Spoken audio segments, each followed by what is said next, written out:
പുറപ്പാട് പുസ്തകം അധ്യായം 15.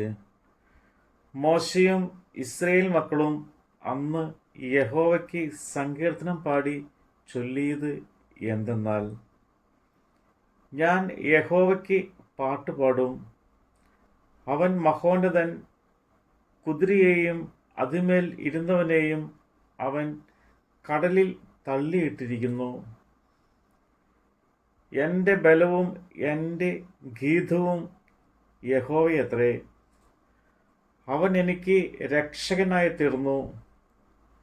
അവൻ എൻ്റെ ദൈവം, ഞാൻ അവനെ സ്തുതിക്കും. അവൻ എൻ്റെ പിതാവിൻ്റെ ദൈവം, ഞാൻ അവനെ പുകഴ്ത്തും. യഹോവ യുദ്ധവീരൻ, യഹോവ എന്ന് അവൻ്റെ നാമം. ഫറവോന്റെ രഥങ്ങളെയും സൈന്യങ്ങളെയും അവൻ കടലിൽ തള്ളിയിട്ടു.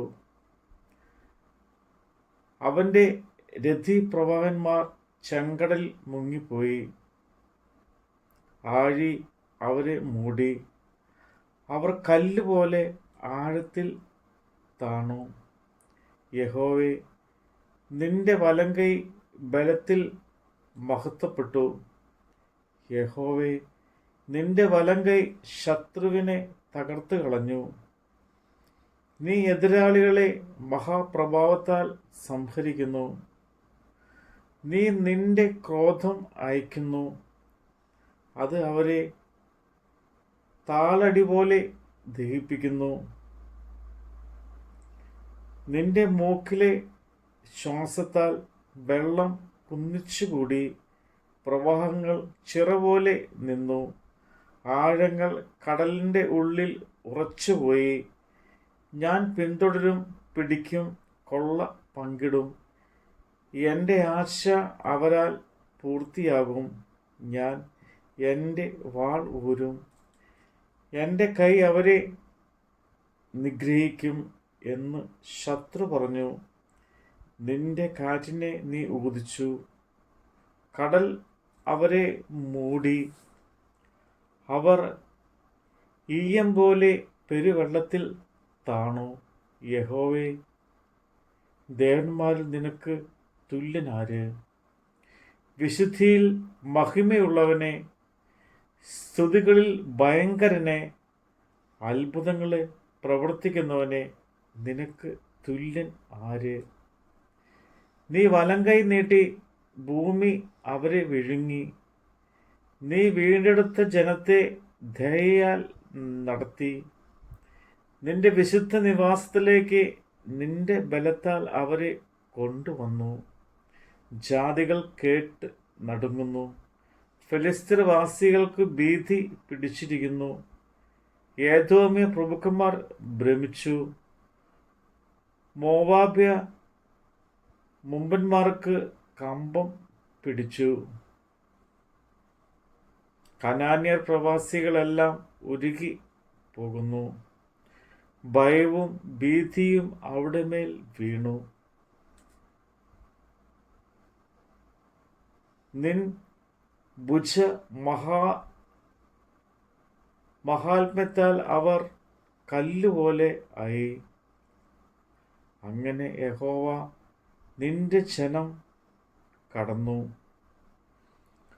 നീ സമ്പാദിച്ച ജനം കടന്നുപോയി. നീ അവരെ കൊണ്ടുവന്നു. തിരുനിവാസത്തിനൊരുക്കിയ സ്ഥലത്ത് യഹോവ നിന്നവകാശ പർവ്വതത്തിൽ നീ അവരെ നട്ടു.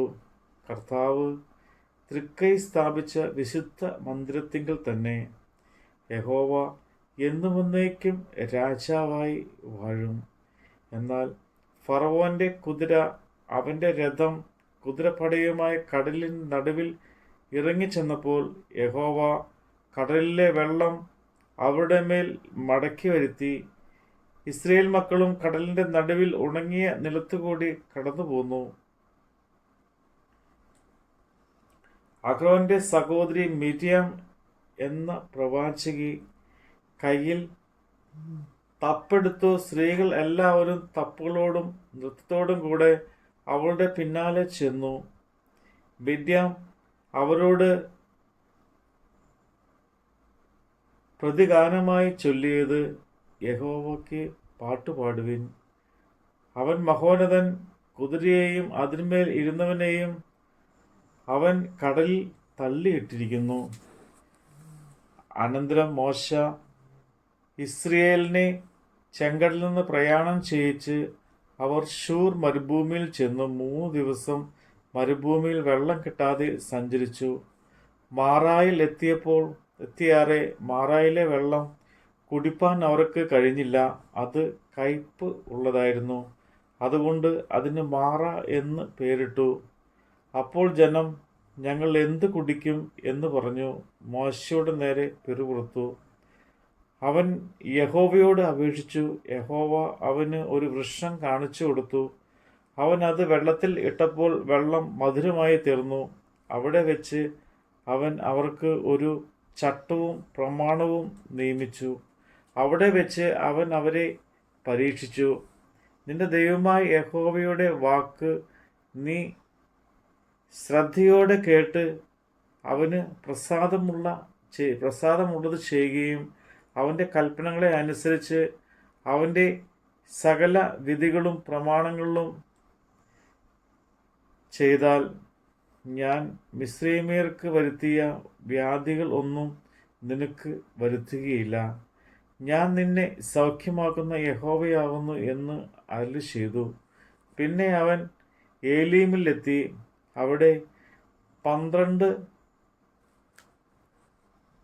നീരുറവയും 70 ഈത്തപ്പനയും ഉണ്ടായിരുന്നു. അവർ അവിടെ വെള്ളത്തിനരികെ പാളയമിറങ്ങി. നമ്മുടെ കർത്താവിൻ്റെ വചനമാണ് നമ്മൾ കേട്ടത്.